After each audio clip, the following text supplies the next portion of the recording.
اعوذ باللہ من الشیطان الرجیم بسم اللہ الرحمن الرحیم یوم ندعو کل اناس بامامہم فمن اوتی کتابہ بیمینہ فاولئک یقرؤون کتابہم ولا یظلمون فتیلا۔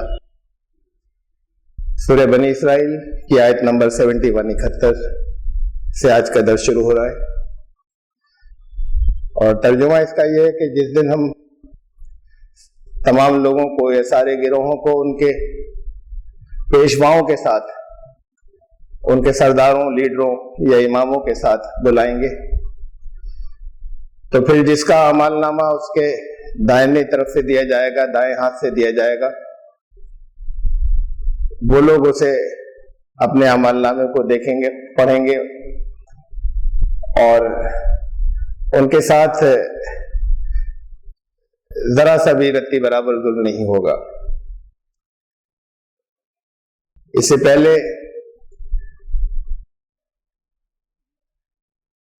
بنی آدم کا ذکر کیا تھا کہ بنی آدم کو اللہ نے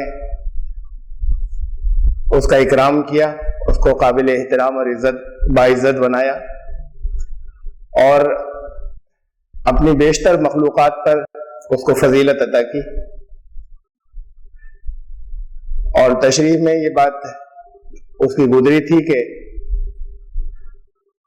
فضیلت کا کسی کا بھی، چاہے وہ انبیاء کی ہو، چاہے وہ بعد کے صحابہ اور بزرگوں کی ہو،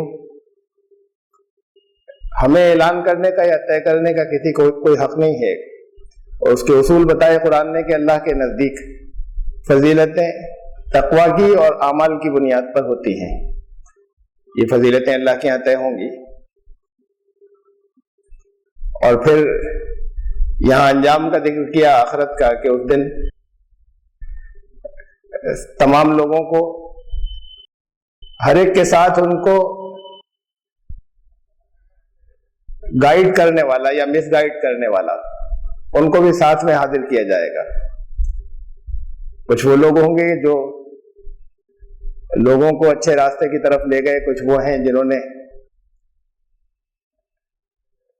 لوگوں کو غلط راستے کی طرف ہکایا، تو وہ صرف وہ لوگ ہی نہیں بلکہ ان کے پیشوا اور لیڈر بھی ساتھ میں بلائے جائیں گے۔ قرآن شریف کے دوسرے مقامات پر ان کے آپس کے کنورسیشن بھی ہیں کہ جو جنہیں گمراہ کیا گیا تھا وہ الزام لگائیں گے، اور جوابی الزام اور ان کے جواب ہوں گے۔ اب یہ قرآن میں جگہ جگہ ہے، یہ اس کا بالکل صحیح مفہوم مجھے نہیں معلوم، یہ دائیں ہاتھ اور بائیں ہاتھ کی اہمیت کیا ہے۔ قرآن نے جگہ جگہ اس بات کا ذکر کیا سورہ واقعہ میں کہ دائیں ہاتھ والے وہ انعام کی حالت میں ہوں گے، بائیں ہاتھ والے اصحاب الشمال وہ لوگ ہوں گے جو اہل جہنم ہوں گے۔ سگنیفیکینس اس دائیں ہاتھ اور بائیں ہاتھ کی کیا ہے کہ ان کو اعمال نامہ دائیں طرف سے دیا جائے گا، یا دائیں ہاتھ میں دیا جائے گا، کچھ کو ان کا اعمال نامہ بائیں طرف سے دیا جائے گا یا بائیں ہاتھ میں دیا جائے گا، اور ایک جگہ تذکرہ ہے کہ پیچھے سے دیا جائے گا۔ لیکن یہ اپنی جگہ پہ بہرحال کہ وہ وہاں پر انصاف ہوگا اور کسی کے ساتھ رتی برابر ظلم نہیں ہوگا۔ وَمَنْ كَانَ فِي هَذِهِ أَعْمَىٰ فَهُوَ فِي الْآخِرَةِ أَعْمَىٰ وَأَضَلُّ سَبِيلًا، اور جو اس دنیا میں اندھا تھا وہ آخرت میں بھی اندھا ہوگا، بلکہ راستے سے اس سے بھی زیادہ بھٹکا ہوا۔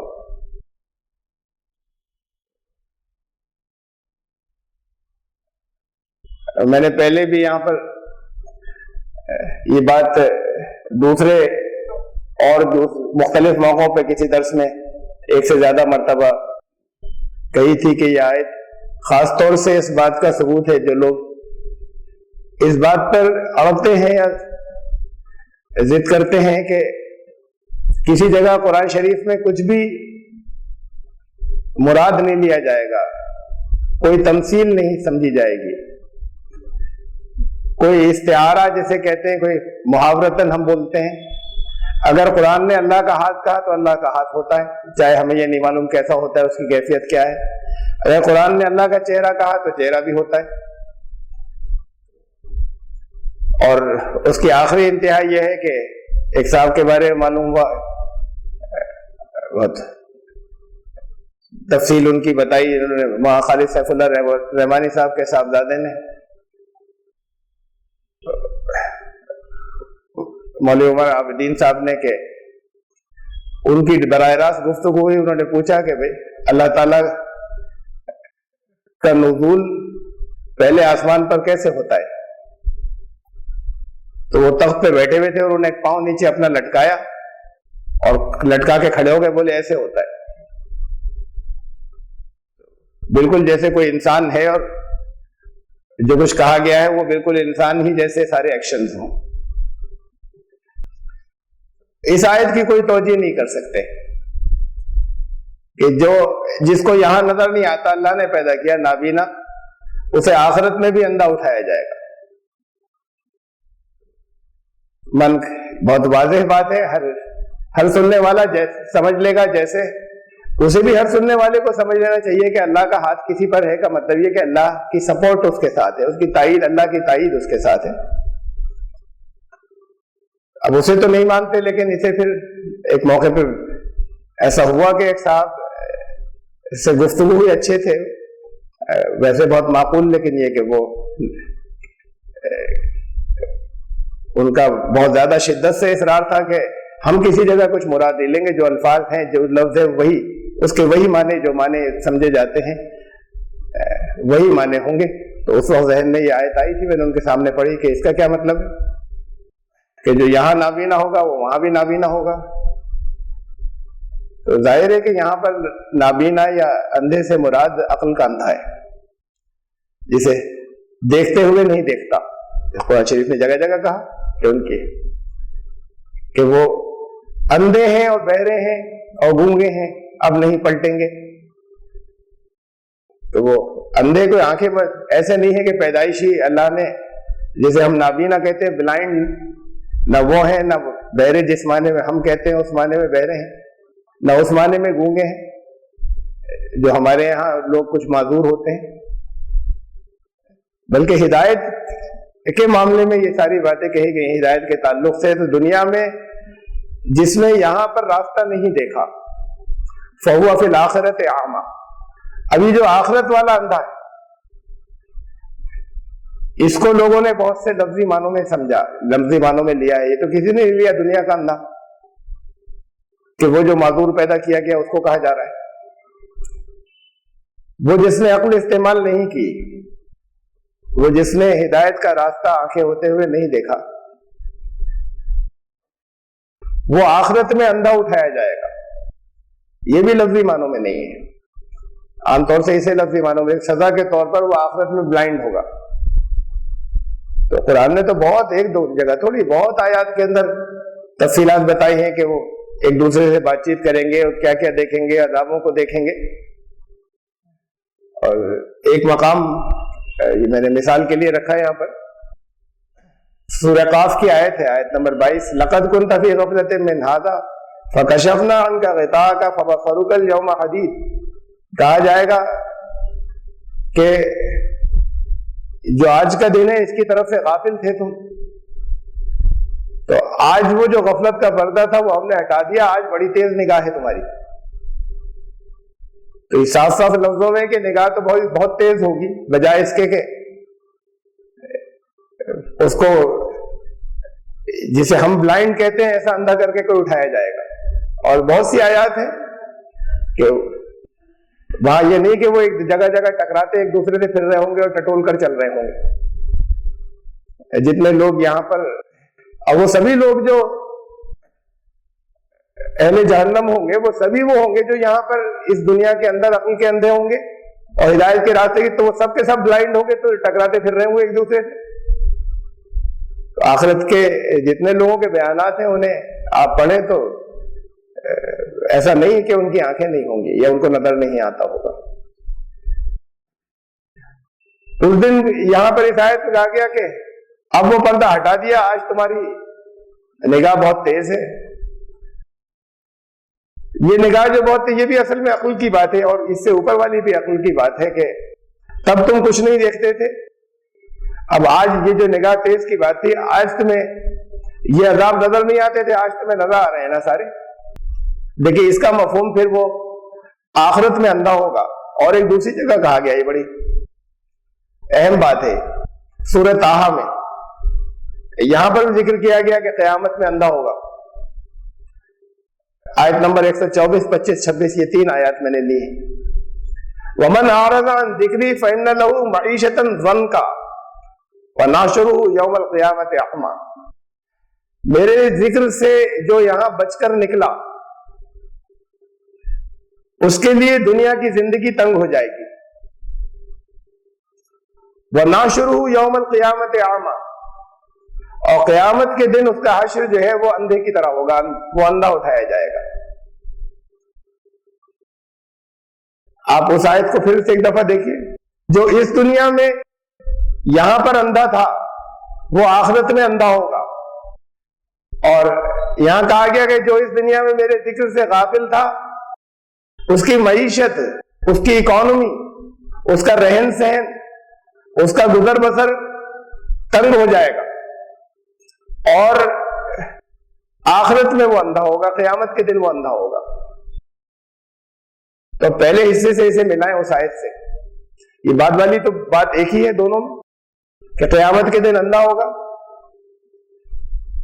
بنی اسرائیل کی اس آیت میں کہ جو اس دنیا میں اندھا ہوگا، یہاں پر وہ ہوگا آخرت میں اندھا۔ یہاں پر کہا گیا کہ جو اس دنیا میں میرے ذکر سے بچ کر نکلتا ہوگا اس کے لیے زندگی تنگ کر دی جائے گی، اس کے لیے زندگی تنگ ہو جائے گی، اور قیامت میں اندھا ہوگا۔ تو اس دنیا کا اندھا جو عقل کو استعمال نہیں کرتا، وہ لوگ ہیں جو اس دنیا میں ان کی زندگی تنگ ہو جائے گی۔ زندگی تنگ ہونے کا یہ مطلب نہیں کہ پیسے کم ہوں گے ان کے پاس، مالدار نہیں ہوں گے۔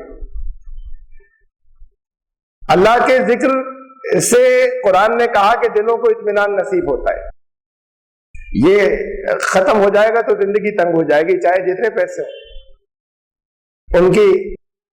تو اصل چیز یہ ہے کہ ایمان آتا ہے، ایمان کے ساتھ میں اللہ کے بنائے ہوئے جو اصول ہیں ان کے اوپر عمل، اس یقین کے ساتھ میں کہ یہی صحیح راستے کی طرف لے جائیں گے، اس کے ساتھ ذکر کا صحیح مفہوم آتا ہے۔ یا تو ذکر اسی کو سمجھتے ہیں نا کہ کچھ ورد کر لیا، کچھ وظیفہ کوئی پڑھ لیا، تو ذکر کی تو بہت لمبی، جب خاص طور سے یہ موضوع آئے تو تفصیلات میں نے رکھی تھی اور بتائی تھی آپ کو کہ ذکر اصل میں تو نماز سے بھی اوپر کی چیز ہے۔ یہ جو ورد کرتے ہیں تو نماز سے اوپر کی چیز نہیں، یہ تو اسے تو بغیر کسی دلیل کے اور گفتگو کے اور بغیر کچھ ثابت کیے ہر ایک کہہ دے گا کہ نہیں نماز سے اوپر کی بات تھوڑی ہے۔ فرمایا اللہ نے حضرت موسیٰ پہ جب وحی نازل ہوئی، اقیم الصلاۃ لذکری، میرے ذکر کے لیے صلاۃ قائم کرنا، صلاۃ قائم کرنا میرے ذکر کے لیے، تو ذکر کا مقام اونچا ہوا۔ ذکر یہ ورد نہیں ہے، جسے یہ وظیفے نہیں ہیں۔ اللہ کی یاد اگر نماز سے نہیں ہوئی پیدا تو پھر وہ نماز ہی نہیں ہوئی، وہ نماز اس لیے تھی کہ اس سے یاد پیدا ہو۔ پھر نماز بھی اپنے صحیح اور اصل کیفیت اور صحیح جامع مفہوم کے ساتھ۔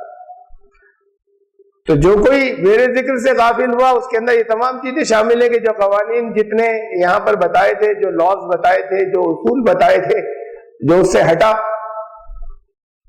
تو دنیا اس پر تنگ ہو جائے گی، اور پھر آخرت میں وہ اندھا ہوگا۔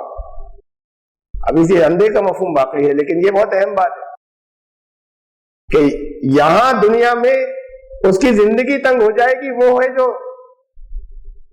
جس کی آخرت برباد ہوگی، اور دنیا میں زندگی تنگ ہوگی اگر وہ اللہ کے ذکر سے غافل رہا، اللہ کی یاد سے غافل ہوا تو دنیا کی زندگی اس پر تنگ ہوگی ہی ہوگی۔ تو وہاں پر کون اندھا ہوگا یہ پہلے بتا دیا گیا، یہ تم یہاں دیکھ سکتے ہو کہ وہاں کون اندھا ہوگا، وہ جن کی زندگی تنگ ہو گئی۔ یہ تو آزمائشیں، مسائل تو آنکھ بند کرنے تک، جب آخری دفعہ آنکھ بند ہوگی تب تک رہیں گے ہر ایک کے ساتھ میں. اس وقت ہیں ہر ایک کے ساتھ میں، آپ میں سے ایک بھی ایسا نہیں جس کے ساتھ نہیں. یہ اس آزمائش کے اندر تو استقامت کے ساتھ میں، ڈٹے رہنے کے ساتھ میں ان مسائل کا سامنا کرتے چلے جانا ہے. یہ ایک طرح سے ان اصولوں کو سامنے رکھتے ہوئے جتنے ہمیں دیے گئے ہیں، ان پرنسپلز کو، ان سدھانتوں کو سامنے رکھتے ہوئے، ان قوانین کو سامنے رکھتے ہوئے کہ اس سے سلپ نہیں ہوں گے. تو اس کا تو مقابلہ آخر وقت تک ہے. اسے تنگی نہیں کہتے. سب کچھ ہوتا ہے، دنیا لوگوں کے اوپر تنگ ہو جاتی ہے، دنیا کے سامان ہوتے ہیں اور تنگ ہو جاتی ہے، اور دیکھنے میں لوگوں کو محسوس ہوتا ہے کہ ان کے اوپر بہت کم ہے، اور یہ بھی محسوس ہوتا ہے کہ ان کے ساتھ بڑے مسائل ہیں، اور ان کو نہیں محسوس ہوتے کہ میرے ساتھ کوئی مسائل ہے. یہ ہوتا ہے صحیح ذکر سے کہ وہاں پر اگر اللہ کی یاد قائم ہوتی ہے تو اس کے بعد پھر یہ وقفہ اتنا مختصر محسوس ہوتا ہے کہ اس کے اوپر یہاں پر صحیح جو ہدایات ہیں، جو انسٹرکشن ہیں، جو گائیڈنس ہے، اس کے مطابق عمل کرنا کوئی مسئلہ ہی نہیں محسوس ہوتا. یہ تو آگے زندگی ہے، آگے کی کامیابی کی زندگی ہے. اور ورنہ دنیا بھی تنگ ہو جاتی ہے. جن کے اوپر دنیا ان کی تنگ ہو گئی، ان کے لیے اسے دنیا تنگ ہونا نہیں کہتے کہ مسائل ہے انہیں فیس کرنا ہے، لیکن جن کے اوپر دنیا تنگ ہو جائے ان کو اس بات سے ڈرنے کی ضرورت ہے کہ ابھی وہ اللہ کی یاد کا مفہوم نہیں سمجھا انہوں نے. تو اللہ کی یاد سے تو دلوں کو اطمینان نصیب ہوتا ہے. یہاں کی کوئی دقتیں آتی ہیں، یہاں کی پریشانیاں آتی ہیں، تو یہ آپ میں سے کسی ایک کے ساتھ تھوڑی، ہر ایک کے ساتھ ہے. نیچر ڈیفرنٹ ہے ہر ایک کی. ہر ایک یہ سمجھتا ہے کہ میرے ساتھ جو ہے وہ دوسرے نظر آتے ہیں کہ اس کے ساتھ ایسا نہیں ہے، یہ تو صرف پرابلم میرے ساتھ ہے. تو وہ ساری تکلیفوں کو، سارے مسائل کو بس اسی پرسپیکٹو میں دیکھ رہا ہے کہ مسئلہ تو دنیا کا یہی ہے ہی جو میرے ساتھ ہے سب سے بڑا. یہ دوسرے لوگ جو ہیں یہ اس قید سے آزاد ہیں، اس پریشانی سے آزاد ہیں، یہ بہت اچھے ہیں اور میں پریشان ہوں، میں برباد ہوں. تو دوسروں کے ساتھ دوسری طرح کے مسائل ہیں، اور ہر ایک کے ساتھ بہت سیویئر ہے. یہ سیویئرٹی جو ہے یہ صرف انسان کے اپنے سوچنے کے انداز سے ختم ہوتی ہے کہ دوسروں کو محسوس ہو کہ بہت بڑی بات ہے، اس کے لیے کچھ بھی نہیں ہوا. اور بہت چھوٹی سی اس کی مثال ہے آپ کی روزمرہ کی زندگی کی، میں کئی مرتبہ رکھ چکا ہوں سامنے کے. یہاں پر کامیاب زندگی گزارنے کے لیے یہاں لوگ طرح طرح کی دنیاوی زندگی کو کامیاب بنانے کے لیے طرح طرح کی محنتیں کرتے ہیں، مشقتیں کرتے ہیں. اچھے پیسے ہوتے ہیں، اپنے کھانے پینے چھوڑتے ہیں، وقت پر نہیں کھایا، وقت پر کیا ناغے کر دیے، سفر میں بڑی سخت قسم کی طرح طرح کی تکلیفیں اٹھاتے ہیں، بے پناہ ایسے اٹھاتے ہیں. گھر پہ ہر طرح کے آرام موجود ہیں، اس لیے کہ آگے اس کا انہیں ایک اس بات کا ان کا ایسٹیمیٹ ہے، یہ خالی 100% نہیں، پھر بھی نقصان ہو سکتا ہے کہ ہمیں فائدہ ہوگا، آرام سے جئیں گے آگے، اس کے لیے کرتے ہیں سب کچھ. انہیں نقصان بھی ہو جاتے ہیں، خالی ان کا ایسٹیمیٹ تھا، اندازے تھے. اور ایک اللہ کی دی ہوئی ایشورنس ہے، وہ اللہ کا ایسٹیمیٹ کہلاتا ہے جو غلط نہیں ہوتا. تقدیر، قدر کا مطلب یہ، تقدیر کا مطلب ایسٹیمیٹ ہی ہوتا ہے. تو اللہ کا ایسٹیمیٹ کبھی غلط نہیں ہوتا. ایک اللہ کا دیا ہوا ایسٹیمیٹ ہے، وہ تقدیر ہے کہ تم اگر ایسا کرو گے تو ایسا پیش آئے گا. تو اگر جب یہ معلوم ہو کہ آگے یقینی کامیاب زندگی ہے تو پھر وہ تکلیفیں محسوس نہیں ہوتی، وہ ختم ہو جاتی ہیں، احساس ہی نہیں ہوتا اس کا. تو یہاں پر دنیا کے اندر اگر تنگی ہے تو اس سے ڈرنا چاہیے کہ یہ ہم اللہ کے ذکر سے غافل ہیں، یہ ذکر نہیں سمجھا، اور ہم نے ان پرابلمز کو، ان مسائل کو اپنے اوپر حاوی ہو جانے دیا. وہ آخرت میں اندھے ہوں گے، وہ کہیں گے قال رب لما حشرتنی اعما، اے میرے رب آپ نے یہاں مجھے اکٹھا کیا، یہاں پر جمع کیا، یا یہاں میرا جو حشر کیا وہ اندھے کی طرح کیا، اندھا.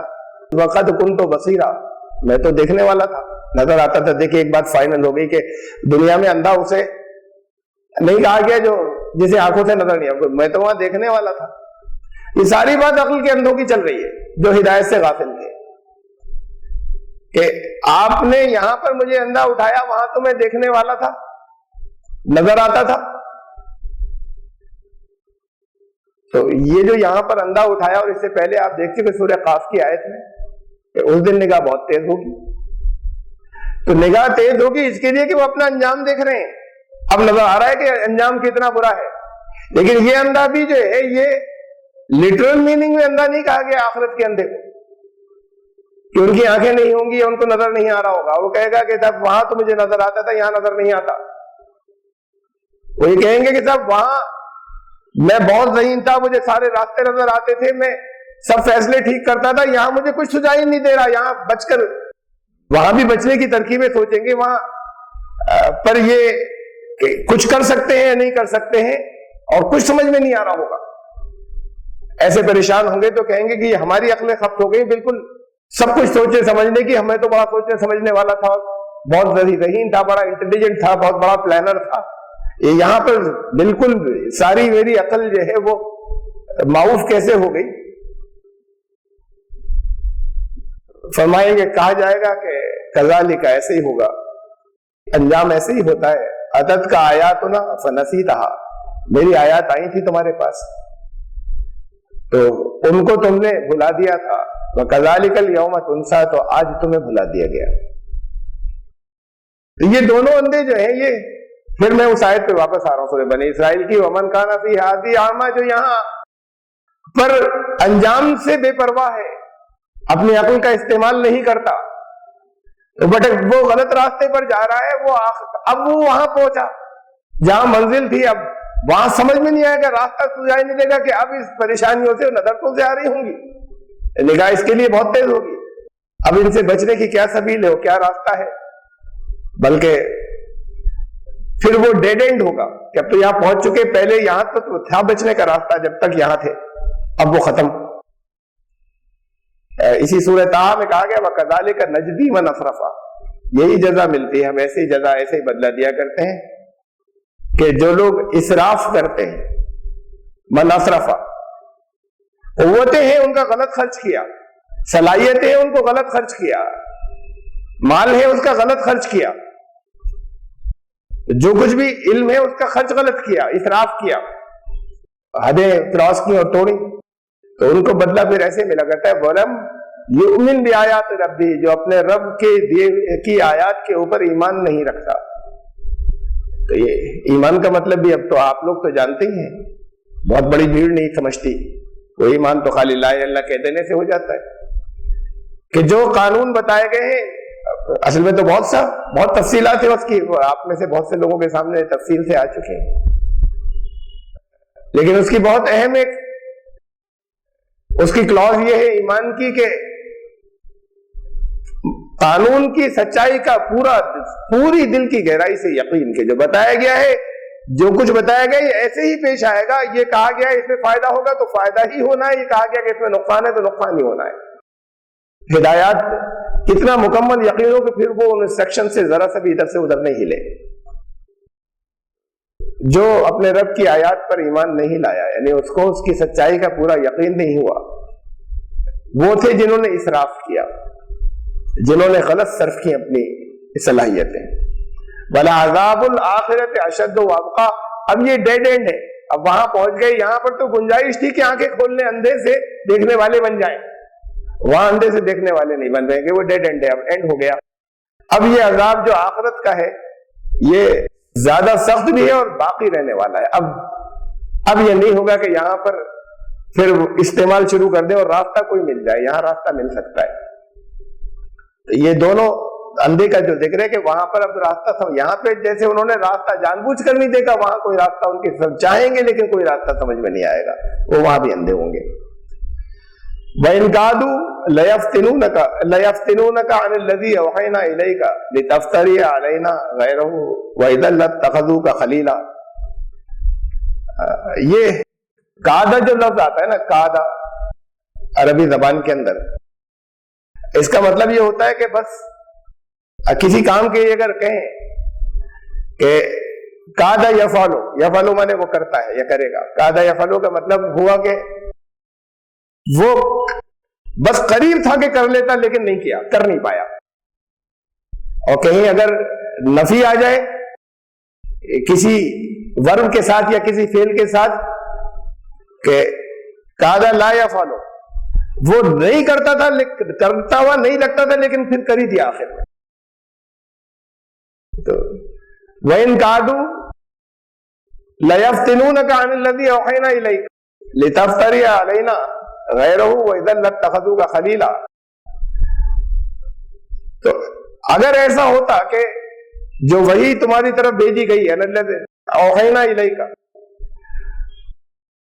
تو وہ یہ لوگ جو ہیں یہ قریب تھے کہ اس کی طرف تمہیں، اگر ایسا ہوتا کہ یہ لوگ اس کے قریب پہنچ جاتے کہ تمہیں فتنے میں مبتلا کر دیں گے، ہٹا دیں گے اس وحی سے، اگر اس درجے تک پہنچ جاتے کہ تاکہ تمہیں بھٹکا دیں، تاکہ تمہیں جو اللہ کے سوا کوئی دوسرا ہے اس کے راستے کے اوپر لے جائیں، تب یہ لوگ تمہیں ضرور دوست بنا لیتے، تب تمہارے وہ خلیل ہو جاتے.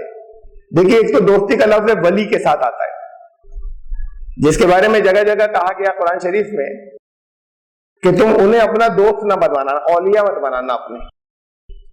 اس کی تو بڑی تفصیلات ہیں، کنہیں مت بنانا، سب کو نہیں کہا گیا.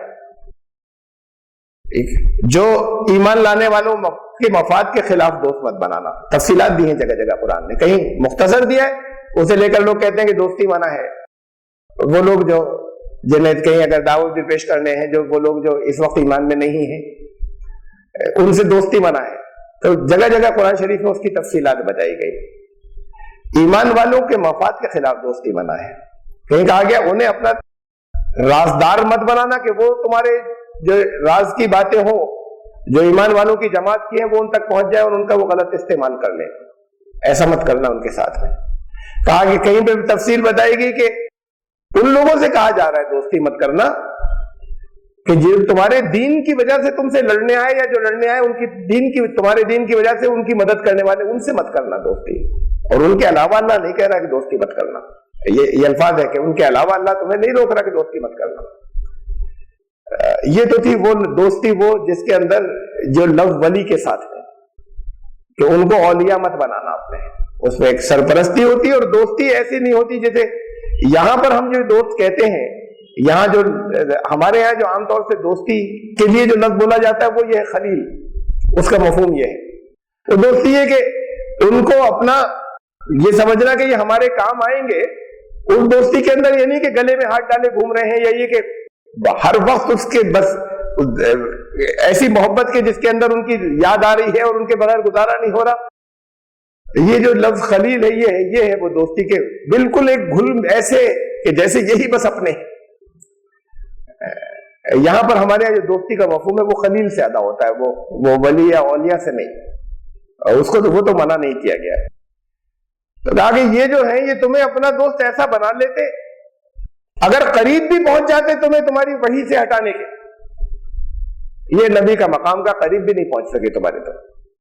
بہت کوششیں کی انہوں نے، بہت چالیں چلی، لیکن تمہیں اللہ کی طرف سے جو وحی آئی ہے اس سے ذرا سا بھی تمہیں ہٹا کر کمپرومائز کروا لیں غیر اللہ کے دیے ہوئے کچھ اصولوں کے اوپر، اس کے اگر قریب بھی پہنچ جاتے تو تمہارے بڑے پھر وہ خلیل ہوتے. بالکل تمہارے ایسے کہ جو ایسے دوست کے جو بالکل گلے ملے ہیں ایسے تمہارے دوست بن جاتے، قریب بھی نہیں پہنچ سکے.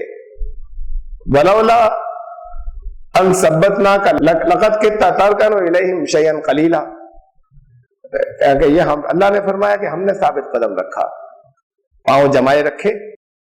اور اگر ایسا نہیں ہوتا تو دیکھیے یہ ہے نبی کا مقام، اور اصل میں پھر یہی دائی کا مقام ہونا چاہیے نبی سے ذرا نیچے کے درجے کے اوپر، کہ اگر ہم تمہیں ثابت قدم نہیں رکھتے تو تم ترکنوا الیہم شیئا، تم تھوڑا سا جھک جاتے ان کی طرف. یہ تو کہا ہی نہیں کہ مکمل نکل جاتے، ذرا سا ان کی طرف جھک جاتے اگر ہم نے تمہیں ثابت قدم نہیں رکھا ہوتا. یہ مکمل تو جا نہیں سکتا، دائی بھی نہیں جا سکتا. لیکن بات یہ کہی جا رہی ہے کہ تھوڑا سا جھک جانا، کمپرومائز نہیں ہو اصولوں پر. جو سدھانت ہے، جو اصول دیے گئے ہیں، شرک کے اصولوں سے کسی طرح کا کمپرومائز یا مفاہمت نہیں ہوگی. اصول سب ڈیفائن کیے گئے، قرآن نے بتائے، رسول اللہ صلی اللہ علیہ وسلم نے بتائے. ان اصولوں کے اندر رہتے ہوئے تو دعوت ہوگی، ان اصولوں کے اندر رہتے ہوئے گائیڈنس ہوگی، ان اصولوں میں رہتے ہوئے لڑائیاں ہوں گی، یہ سب جو کچھ ہوگا ان باؤنڈریز کے اندر ہوں گی. ان باؤنڈریز کو کراس کر کے جھکنا یہ ذرا سا بھی نہیں ہو. تو کہا گیا تم تھوڑا سا تو جھک جاتے اگر ہم نے ثابت قدم اللہ نے نہیں رکھا ہوتا. اور ہم نے ثابت قدم نہیں رکھا ہوتا، اللہ نے فرمایا ہم نے ثابت قدم نہیں رکھا تھا. اس کو بھی جگہ جگہ تفصیل بتائی کہ ثابت قدمی کس بھی اپنے عمل کی وجہ سے آتی ہے، کہ اللہ نے رکھا ثابت قدم. تو فرمایا کہ تمہارے اوپر تھوڑا تھوڑا سا یہ لوگ اعتراض کرتے ہیں کہ یہ کلام ایک ساتھ ایک ہی دن کیوں نہیں آ گیا. یہ کیا کہ ہدایات آ رہی ہیں، آئی چلی جا رہی ہیں بہت عرصے تک تھوڑی تھوڑی سی. فرمایا یہ ایسی ہی آئیں گی، اسی شکل میں آئیں گی تاکہ تم اس کے اوپر جم جاؤ، ثابت قدم ہو جاؤ. آتی چلی جائیں، اس کو اتارتے چلے جاؤ، اس کو سمجھتے چلے جاؤ، اپنے اندر اتارتے چلے جاؤ، اس پر عمل کرتے چلے جاؤ اچھے طریقے سے. اور آگے پھر اگلی آئی، اب اس کے اوپر سمجھ گئے اسے اچھے طریقے سے، اس کے اوپر عمل مکمل ہو گیا. اس سے ثبات آتا ہے، ہلکے ہلکے ثابت قدم ہونا. کہ ہم نے اگر تمہیں ثابت قدم نہیں تو تھوڑا سا تو جھک جاتے ہیں، یعنی کچھ کمپرومائزز تو کہیں کہیں ہو جاتے ہیں. وَإِذًا لَازَقْنَاكَ ضِعْفَ الْحَيَاةِ وَضِعْفَ الْمَمَاتِ ثُمَّ لَا تَجِدُ لَكَ عَلَيْنَا نَصِيرًا. جن کے مقام اونچے ہوتے ہیں کہ نبی سے کہا کہ اگر ایسا ہوتا کہ تھوڑا سا جھکنے کے قریب ہو جاتے، بات یہ جھکنے کی بھی بات نہیں ہوئی ہے. دیکھیں اسے یہ ابھی گزر چکا کہ ہم نے تمہاری طرف جو وحی بھیجی اس سے اگر ایسا ہوتا کہ تم اس کے اس بارڈر پہ پہنچ جاتے کہ ان کی طرف جھکنے والے ہو. تو ابھی جھکنے کی بات نہیں ہے کہ وہاں ان کی طرف جھکنے کا انداز تمہارا بن گیا. اگر ایسا بھی ہوتا تو اس دنیا میں بھی تمہیں دگنا عذاب دیتے دوسروں سے. اس کے نتیجے میں جو یہاں پر دنیا والوں کو جو تکلیفیں ہوتی ہیں تمہیں اسے دگنی تکلیفوں میں رکھتے اور آخرت میں بھی اس سے دگنا عذاب دیتے. یہ مقام جتنے اونچے ہوتے اگر وہاں سے سلپ ہو تو اتنی سزا بھی ملتی. تو یہاں تو یہ بتا دیا کہ یہ بفرض محال ایک اصول بتایا ہے. ورنہ تو کہا کہ تم تو قریب بھی نہیں پہنچ، اس کے بارڈر پر بھی اگر تم پہنچ جاتے، مفاہمت کرنا نہیں، مفاہمت کرنے کے اگر قریب بھی ہو جاتے. یہاں پر ہمارے یہاں کے جو پورے تمام دنیا کے اندر ایسا ہوتا ہے. شاہ فیصل کا قتل ہو گیا، شاہی خاندان کے نوجوان نے کیا، اس کو کوئی سزا نہیں ملی. کسی کا قتل وہاں پہ کر دیا جائے تو قانون ہے، وہاں قانون ہے، اسلامی قانون وہاں پہ کہتے ہیں کہ ہمارے یہاں نافذ ہے، تو پھر اس کو تو سزائے موت دی جائے گی. سزائے موت اس کو کوئی سزا نہیں ملے. نیپال کے اندر شاہ کا قتل ہو گیا، جس نے قتل کیا وہ شاہ بن گئے. اس کے آگے کیونکہ شاہی خاندان پہ مقدمہ نہیں چل سکتا. آج تک لوگوں کی زبان پہ ہے وہ، اور آج تک برسوں گزر جانے کے بعد آج تک اس کی کوشش ہو رہی کہ ایسا قانون بنے کہ ایسا نہیں ہونا چاہیے. یہ شاہی خاندان پہ مقدمہ نہیں چلے گا کسی کو بھی، وہ قانون سے اوپر ہے، لا سے اوپر، قانون سے وہ اوپر ہے. ہماری ڈیموکریسیز میں بنتے ہیں پھر قانون. یہ تو وہ تھی جہاں پہ بادشاہتیں تھیں. صدر کے اوپر کوئی مقدمہ نہیں چلے گا، صدر جمہوریہ کے اوپر، پریزیڈنٹ کے اوپر نہیں چلے گا. کچھ حصے ایسے ہیں، بہت سے ایسے کہ جو پرائم منسٹر اور فلاں کے اوپر بھی نہیں چلا، پریزیڈنٹ پر تو بالکل نہیں چلایا جا سکتا. اسلام نے اصول یہ دیا کہ اگر کوئی، اور پھر پریکٹیکلی اور عمل یہ کہ جتنے بڑے بڑے پاورفل، جب تک وہ پاور، یہ نہیں پاور کا مطلب یہی ہے کہ بڑے آدمی کہ ان کو سپورٹ کرنے والے جب پاور میں ہوتے ہیں تو وہ بچے رہتے ہیں، وہ عدالتوں سے بھی بچے رہتے ہیں. کہا کہ اگر تمہارے ساتھ ایسا ہوتا تو تمہیں دگنی سزا ملتی اس کی، اگر تم قریب بھی مفاہمت کے پہنچ جاتے. تو جتنا مقام اسٹیٹس اونچا ہے اتنا ہی اگر اس وہاں سے سلپ ہوتا ہے، یا کہ سلپ ہونے کے بارڈر یہ پر پہنچ گئے، اگر قریب پہنچ گئے تو پھر سزا اس کی دگنی ہے، اتنی ہی زیادہ پکڑ ہے.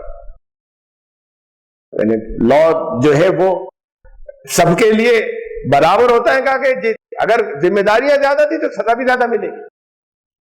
ذمہ داریوں کے ساتھ میں تمہارا اسٹیٹس بھی اونچا تھا, تمہیں رائٹس زیادہ ملے تھے, سزا بھی زیادہ ملتی اگر کہیں ایسا ہوتا تھا.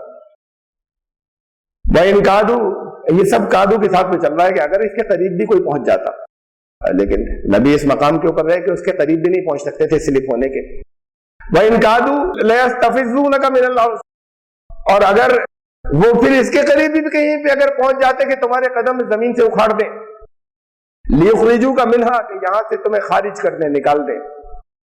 اِذًا لَا يَلْبَثُونَ خِلَافَكَ إِلَّا قَلِيلًا, تو پھر اللہ کا قانون یہ ہے کہ اس کے بعد خود بھی تباہ ہوں گے, خود بھی برباد ہوں گے. کچھ عرصے کے بعد کچھ وقت گزرے گا کہ اس کے بعد پھر ان کی بھی پکڑ ہوگی. یہ قانون ہی چلا آ رہا ہے پہلے سے. مکے سے نکال دیا رسول اللہ صلی اللہ علیہ وسلم کو, نکلنا پڑا, ان کو ہجرت کرنی پڑی. ایسے حالات بنا دیے کہ کہا کہ یہاں پر اب وہ نہیں رہ سکتے اور وہ نکلے. تو ابھی 8 سال کل گزرے تھے. یہ کم وقت ہوتا ہے, قلیل وقت ہوتا ہے. ابھی 2 ہی سال گزرے تھے کہ ان کے سارے سردار جنگ بدر میں گردن کٹی پڑی تھی, جتنے بڑے بڑے تھے سب ختم. اور پھر ابھی یہ تو 2 سال گزرے تھے, اور اس کے بعد پھر اور ابھی 6 سال گزرے, یعنی کل 8 سال گزرے تھے کہ پھر وہ ان کا شرک ختم ہو گیا, یا ان کی پناہ میں آیا یا ختم ہو گئے, یا برباد ہو گئے, اس دنیا ہی میں نہیں رہے, ان کو اذیتناک سزائیں ملی, یا پھر وہ اسلام کی پناہ کے اندر آئے واپس. یہ بہت کم عرصہ ہوا. ایسے مدینے کے اندر جنہوں نے سازشیں کی, جن یہودیوں نے جنہوں نے سازشیں کی, کچھ وقت تک وہ سازشیں کی, لیکن پھر اس کے بعد ہوا یہ کہ انہوں نے تو سازشیں کی نکالنے کے لیے, کہ اصل میں پھر یہی ہوا کہ ان کو سزائیں ملی اور نکلتے چلے گئے. بات ان میں ہوئے کہ جن کو سزا کے طور پہ نکلنا پڑا, اور بات وہ بھی تھے کہ جو سزا کے طور پر پھر ان کا خاتمہ ہی ہو گیا. یہ اصول ہے کہ اگر کوئی اپنے جو اللہ کے راستے پہ صحیح طریقے سے قائم رہ کر اگر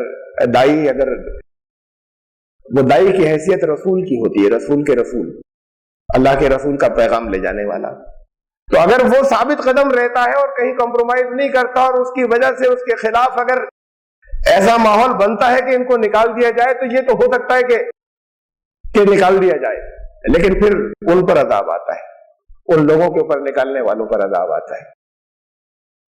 یہاں پر اسی شہر کے اندر ہمارے استاد تھے وہاں شمس سید عثمانی رحمۃ اللہ علیہ, چند ایک ہی مرتبہ ایسا ہے تو اس کردار کا, اس اخلاق کا انسان تو بہت ریئر ہوتا ہے. بہت, یعنی تفصیلات اس کی آپ میں سے سب لوگوں کو نہیں معلوم, جو ملے ہیں صرف وہ اگر وہ باتیں بیان کی جائیں تو لوگ یقین نہیں کرتے کہ ایسے انسان خالی کاغذوں میں ہوا تھے. تو ان کا کوئی مخالف ہو جائے, اور اس درجے کا مخالف ہو جائے کہ پھر ان کو نکال دینے کے در پہ ہو, ان پر حملہ بھی کوئی کر بیٹھے. بہت بڑے بڑے ان کے جو بہت مخالفت کرنے والے ہم ان سے ملے, کہتے تھے ان سے زیادہ نیک, ہاں ہم ان کی باتوں سے اتفاق نہیں رکھتے, ان سے زیادہ نیک انسان کوئی نہیں, یہ تو اپنی جگہ, لیکن یہ اپنی سوچ کے حساب سے غلط راستے پہ نکل رہے ہیں.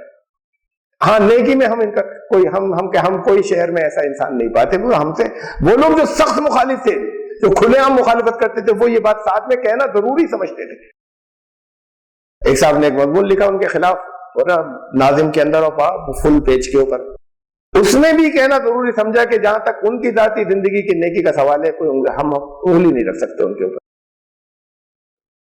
اب کچھ لوگ پہنچے اور ان کے وہاں پر اچانک ایک دن, اور تو ایک ضعیف انسان اور ایک ان کی اہلیہ اچانک پہنچے اور ان کے ساتھ کچھ رہے وہاں 10-15 منٹ, کچھ بےہودگیاں کی, کچھ بدزبانی کی. اور ایک صاحب ایسے بھی تھے کہ جنہوں نے ان کے اوپر ہاتھ بھی اٹھایا, ایک ہاتھ مارا. وہ جنہوں نے ہاتھ مارا تھا وہ تھوڑے دن کے بعد ان کا ایکسیڈنٹ ہو گیا. بڑا خوبصورت نوجوان تھا, ختم ہو گیا چند دن کے بعد. بہت خوبصورت, بڑا اچھا کٹا نوجوان. ان کا ایکسیڈنٹ ہوا بائک کا, وہ ختم ہو گئے. اور 3-4 اور لوگ تھے, مجھے ان کی تفصیلات نہیں معلوم ان کے انجام کی, لیکن مجھے ڈائریکٹ نہیں معلوم. یہ اس کیس کا اس کا تو معلوم ہے, جانتا ہوں, بچوں کے جانتا تھا. اور باقی یہ تو ایک الگ بات ہے کہ ہم گئے اور گئے, پھر وہ بھاگتے پھرے اور نہیں کرتے پھرے. لیکن کچھ اور لوگوں نے الگ الگ لوگوں کے بارے میں بڑے عجیب ان کے انجام بتائے کہ کس کا کیا ہوا اور کس کا کیا ہوا. کہا کہ ہم، اور وہ اس کی مطلب اس سے ان کو اتنا شوق پہنچا تھا، اتنا صدمہ، کہ پھر وہ چلے گئے تھے شہر چھوڑ کر، یہاں سے رامپور سے چلے گئے تھے، کافی عرصے نہیں رہے، پھر اس کے بعد ہم کہہ سن کر 1 آدھ سال کے بعد ان کو لے کر آئے کہ آپ یہاں واپس لائے. لیکن جو خاص طور سے جن لوگ پہنچے تھے وہ تو اپنے اپنے انجام کو پہنچے، اور کچھ تفصیلات کچھ اور لوگوں نے مجھے بتائی، میں براہ راست نہیں جانتا. اور ان کے نکلتے ہی یہاں پر شہر میں پھر کرفیو لگا کچھ ہی دنوں کے بعد، جو ہماری زندگی میں تو نہیں لگا تھا ہمارے سامنے کبھی، اور پھر بڑی سختیاں آئی، کچھ یعنی کہ ہلکا ہی جھٹکا آیا تھا. اس کا احساس نہیں، لوگوں کو، عوام کو نہیں احساس کہ کیوں ہوا ہے، لیکن ایک اس کے ساتھ میں ہو رہا ہے کہ ایک دائی کے ساتھ میں ایک جو بالکل مخلص ہے، جو کسی جگہ کوئی کمپرومائز نہیں کرتا، اس کے ساتھ، اور باقی دنیا دیکھ رہی ہے، اور سب اس کو خاموش تائید ہوگی کہ اگر باقی دنیا خالی سن رہی ہے اور دیکھ رہی ہے، تو پھر وہ سزا تقریباً ہر ایک کے اوپر آئی شہر کے اندر. بہرحال یہ چھوٹی چھوٹی سی، اور ہوتا یہ ہے کہ لوگ اس سے بے خبر ہوتے ہیں کہ ہمارے اوپر کیوں ہوا ایسا اور کیسے آیا. اس کے انجام کے طور پر چیزیں آتی ہیں. میں تو ایک واقعے کی طرف آگے اشارہ کیا، یہ فرمایا کہ اگر تمہیں یہاں سے، اگر اس کے قریب بھی پہنچ جاتے کہ تمہیں یہاں سے نکالنے اور تمہارے پاؤں اکھاڑ دیں، تو نبی کے پاؤں تو نہیں اکھڑے کسی جگہ سے، اللہ نے ثابت قدم رکھا. کچھ عرصے کے لیے اگر گئے باہر تو پھر ان کا مشرکین کا خاتمہ ہو گیا، یا تو وہ اپنے انجام کو پہنچے، یا پھر ان کو پھر واپس وہ پھر اسلام کی ہی گود اور اسلام ہی کی آغوش کے اندر آئے. تو کہا کہ اس کے بعد پھر کچھ وقت گزرے گا، زیادہ وقت نہیں گزرے گا کہ پھر ان کے لیے تباہی آئے گی، وہ بھی رہ نہیں پائیں گے یہاں پر.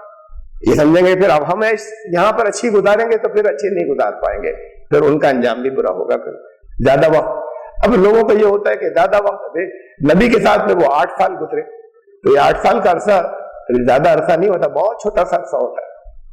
تو اس لیے 8-10 سال ہو سکتے ہیں کہ کہیں عیش کر لیں، لیکن اصل میں یہ ان کے لیے قرآن نے بتایا کہ یہ اصول ہے، اور کہا کہ یہ اصول ہے، یہ خالی صرف رسول اللہ صلی اللہ علیہ وسلم کو نہیں کہا جا رہا. اگلی آیت میں کہا سنت من قد ارسلنا قبلک من رسلنا، یہ سنت چلی آ رہی ہے ہمارے سارے رسولوں کے لیے، یہ طریقہ ہمارا، یہ قانون ہمارا چلا آ رہا ہے، ہمارے تمام رسولوں کے لیے چلا آ رہا ہے. ولا تجد لسنتنا تحویلا، اور تمہیں ہماری سنت میں، ہمارے طریقے میں کسی جگہ کہیں کوئی تبدیلی کبھی نہیں ملے گی. وہ تو یہ دنیا والوں کے قانون ہوتے ہیں جو بدلتے رہتے ہیں، ہمارا قانون نہیں بدلتا. یہ رسولوں کے ساتھ چلی آ رہی ہے، اللہ کے رسولوں کے ساتھ، اور یہی سنت اللہ، اب جو آگے محمد رسول اللہ صلی اللہ علیہ وسلم کے رسول ہے، یہ سنت چلے گی ان کے لیے. اللہ کی سنت کبھی بدلا نہیں کرتی. حیثیت رسولوں کی ہے، ان کے رسول کے رسول کی، جو کفر کے پاس بغیر کسی کمپرومائز کیے ہوئے دعوت لے کر جاتے ہیں، ان حدود کے اندر رہتے ہوئے ان حدود کو کراس نہیں کرتے جو اللہ نے رکھی ہوئی. اقم الصلاۃ لدلوک الشمس الی غسق اللیل وقرآن الفجر ان قرآن الفجر کان مشہودا. یہ اور اس سے اگلی آیت کی بارے کچھ تشریح میں اس وقت کرتا ہوں، باقی پھر ایک ہی آیت کی تشریح چلے گی اگلی مرتبہ بھی، اسی آیت کی وقف ان 2 آیتوں کی، یہ اس سے اور اس کے بعد کی جو آیت ہے. تمہارا کام یہ ہے، فرمایا کہ تمہارا کام یہ ہے، یہ تمہیں نکالنے کے، تمہارے قدم اکھاڑنے کے، کسی طریقے سے تمہیں اس جگہ لے جائیں کہ کچھ تو تم ان کے ساتھ میں کفر سے مفاہمت کر لو. یہ تمام ہر طرح کی چالیں وہ دن رات چلتے رہیں گے. تمہارا کام یہ ہے کہ تم قائم رہنا اور صلاۃ کو قائم کرنا. ابھی لفظی ترجمہ ہے لدلوک الشمس، سورج کے ڈھلنے سے، الی غسق اللیل، رات کے چھانے تک، وقرآن الفجر، اور فجر کا قرآن قائم کرنا. ان قرآن الفجر کان مشہودا، بے شک فجر کا قرآن مشہود ہوتا ہے، گواہ بن جاتا ہے، گواہی میں پیش ہو جاتا ہے. بہت چیزیں یا بہت مفہوم ہیں جو اس سے نکلتے ہیں، نکالے جو قرآن شریف کی ایک آیات سے نکلتے ہیں. میں پہلے تو ایک پہلو کا میں ذکر کروں. ہمارے جو اہل قرآن ہیں انہوں نے اس آیت سے نکالا کہ 3 وقت کی نماز ہے، نمازیں 3 وقت کی ہوں گے. قرآن میں مجھ سے گفتگو ہوئی تو کہا کہ یہ اس آیت میں ہے 3 وقت کی نمازیں ہیں. اب کہاں 3 وقت کی، کیسے آ رہی ہے اس سے واضح 3 وقت کی نمازیں؟ اس لیے کہ پھر وہ رسول اللہ صلی اللہ علیہ وسلم کی سنت سے تو کچھ لینا نہیں ہے انہیں، اس سے اس کے نام سے بھی بہت ہے. تو جو کچھ ہے ہمیں قرآن سے مل جائے گا. تو انہوں نے کہا 3 وقت کی نمازیں ہیں، اور یہ شاید سے معلوم ہوتا ہے 3 وقت کی نمازیں. سورج ڈھلنے سے لے کر رات کے چھا جانے تک، سورج ڈھلنے سے رات کے چھا جانے تک، اس کے اندر کہاں دو، اصل میں ایک وقفہ بیان کیا، ایک انٹرول آف ٹائم بتایا کہ یہاں سے سورج ڈھلنے سے رات کے چھا جانے تک. اس میں یہ کہاں پر بات آئی کہ سورج ڈھل کہ تین پوائنٹس پر اس درمیان میں کس کس وقت نماز تمہاری نماز رکھی گئی؟ 3 وقت کی کہاں سے نکلتی؟ اور قرآن الفجر، اور فجر کا قرآن. چلیے اس سے مراد اگر یہ لیتے ہیں، اور لیا بہت سے لوگوں نے کہ یہ فجر کی صبح کے وقت کی نماز ہو گئی، اور اس سے انہوں نے کہا یہ 2 کنارے ہیں، 2 وقت کی نماز یہ ہو گئی، یہ 3 وقت کی نماز. پھر انہی میں سے کچھ نے کہا نہیں، اس سے تو 3 وقت کی نہیں 2 وقت کی نمازیں ہیں اس آیت سے. ایک تو اس بیچ میں کسی وقت، ایک فجر کے وقت، سورج ڈھلنے سے لے کر رات تک کسی ایک وقت ایک نماز ہو گئی، ایک فجر کی ہو گئی. اب 3 سے 2 وقت کی ہوئی، ان کا قرآن سے لینا ہے، باقی تو ہمیں کچھ چھونا نہیں. باقی سب چیزیں تو سب سازشیں لوگوں کی گڑی گئی. اور پھر اس کے بعد انہی میں سے پھر وہ لوگ نکلے جنہوں نے کہا کہ صلاۃ جیسے کہا ہے نا، یہ نماز تھوڑی یہ جو پڑھتے ہیں یہ نماز کہیں قرآن میں تو یہ پروسیجر کہیں پر ہے نہیں، یہ نماز تھوڑی ہے، یہ صلاۃ یہ نماز نہیں ہے. صلاۃ اصل میں تو ایک وقت کی بھی نہیں ہے، یہ نماز تو ایک وقت کی بھی نہیں ہے. صلاۃ تو ساری زندگی بس اللہ کے قانون کی پابندی کرتے رہے تو بس وہی صلاۃ ہے، اس کو صلاۃ کہتے ہیں. صلاۃ کا وسیع مفہوم یہی ہے کہ پورے سسٹم اور پورے نظام کو قائم کرنا. یہ بالکل صحیح ہے اپنی جگہ، لیکن اس کے راستے بتائیں، یہ پلرز ہیں کہ یہ ہے وہ جو اس مقام تک لے کر جائیں گی. اس سے یہ جو 5 وقت کی قرآن نے کہا ان الصلاۃ کانت علی المؤمنین کتابا موقوتا، ایمان لانے والوں پر ان الصلاۃ کانت علی المؤمنین، صلاۃ ایمان لانے والوں پر کتابا موقوتا، پابندی وقت کے ساتھ میں فرض کی گئی. وقت اس کے مقرر ہے، وہ جو سسٹم یا نظام جو ہے وہ فرض کیا گیا وقت کی پابندیوں کے ساتھ میں، اس کے اوقات رکھے گئے. تو یہ جو 5 وقت کی نماز، تو اب کسی نے کہا وہ تھوڑے سے لوگ، دنیا میں تعداد بہت تھوڑی سی ان کی، جو کہتے ہیں بس صرف قرآن کے علاوہ کوئی چیز چھوئی نہیں جائے گی. اور اصل میں تو بہت کچھ چھوتے ہیں اور بہت جگہوں سے چیزیں نکالتے ہیں. صرف ان کو وہ جو ہے وہ اس سے ہے، جو سنت سے یا حدیث سے، اس لیے کہ ہیں اس کے اندر بہت سی چیزیں ایسی کہ جو لوگوں کی ملاوٹیں ہو گئی ہیں. قرآن کے الفاظ ایک ایک حرف محفوظ ہے، اسے سامنے لا کر وہ دوسروں کو بھی ورغلاتے ہیں، کہتے ہیں یہ سارا ذخیرہ پھینک دینے کے لائق ہے، یہ سب سازش ہے. اسے ان چیزوں کو ساتھ ملا کے دقت یہ ہے کہ اصل میں کہ وہ یہ لوگ پیداوار ہیں، ان کی یہ ریئیکشن ہے، رد عمل ہے، یہ ان کے نتیجے میں پیدا ہوا یہ گروپ، کہ جو بہت بڑی تعداد یہ کہتی ہے کہ ایک ایک حرف جو یہاں پر ان کتابوں میں لکھا ہوا ہے وہ ایسا ہے کہ جیسے اللہ کی طرف سے نازل ہوا. تو اس میں بڑی بڑی بیہودہ باتیں ہیں، بڑی بڑی ناقابل یقین باتیں ہیں، نبوت کی توہین کی باتیں ہیں، وہ جو حدیث کے نام سے ہم تک پہنچتی ہیں. تو جب تک اسے، جب بڑی تعداد یہ کہے گی کہ ایک حرف ایسا ہے جیسے اللہ کی طرف سے آیا یہ بھی، تو پھر بہت سے لوگ ایسے بھی ہیں جنہوں نے کہا یہ سب جھوٹ، اس لیے کہ اس میں ہے ایسی چیزیں کہ جو اس کو چھوڑ دینا چاہیے کہ یہ اللہ کی طرف سے، یہ حفاظت تو صرف اس کی ہوئی ہے قرآن کے الفاظ کی. تو یہ ان کے رد عمل میں یہ فرقہ وجود میں آیا، ریئیکشن میں، کہ نہیں یہ تو سب سازش ہے، یہ سب جھوٹ ہے. عدل کا درمیانی جو اصل مسلک ہے، جو اصل چیز ہے، وہ عدل کا مسلک چھوٹا تھا. وہ اصل میں وہاں چھوٹا تھا پہلے، میجورٹی تھے، اکثریت سے، تو پھر یہ چھوٹا سا گروپ جو ہے یہ بنا. تعداد بہت تھوڑی سی، کوئی پرسنٹیج تو نہیں بتائی جا سکتی، لیکن 1% بھی نہیں نکلیں گے، 1% بھی نہیں نکلیں گے مسلمانوں کے اندر. 1% تو بہت بڑی تعداد ہے، اس سے اور کم، 1000 میں 1 بھی نہیں نکلے گا. لیکن یہ اتنی چھوٹی سی تعداد جو کہتے ہیں کہ ہمارے لیے قرآن کافی ہے، ہر چیز ہمیں قرآن سے مل جاتی ہے، اتنی چھوٹی سی تعداد غور و فکر کر کے اس پر اتفاق نہیں کر سکی کہ نمازیں 3 وقت کی ہیں. بعض ان میں سے 5 بھی کہتے ہیں کہ نمازیں 5 وقت کی ہیں، یا 3 وقت کی، یا 2 وقت کی، یا 1 وقت کی، یا 1 وقت کی بھی نہیں. تو وہ قرآن پر غور کر کے اس نتیجے پہ بھی اتفاق نہیں کر سکے. بہرحال قرآن نمازوں کے تعلق سے جہاں جب لفظ صلاۃ جہاں پر آیا، واقعی تو پھر لوگوں نے کہا کہیں قبل طلوع الشمس سبح بحمد ربک قبل طلوع الشمس وقبل الغروب، قرآن کی ان آیات کو، اس طرح کی آیات سے لوگوں نے کہا یہ بھی نماز کے اوقات ہیں، اس کے اندر بھی ہوں گے. لیکن واضح طور پر یہ کہ اپنے رب کی تسبیح کرنا قبل طلوع الشمس وقبل الغروب،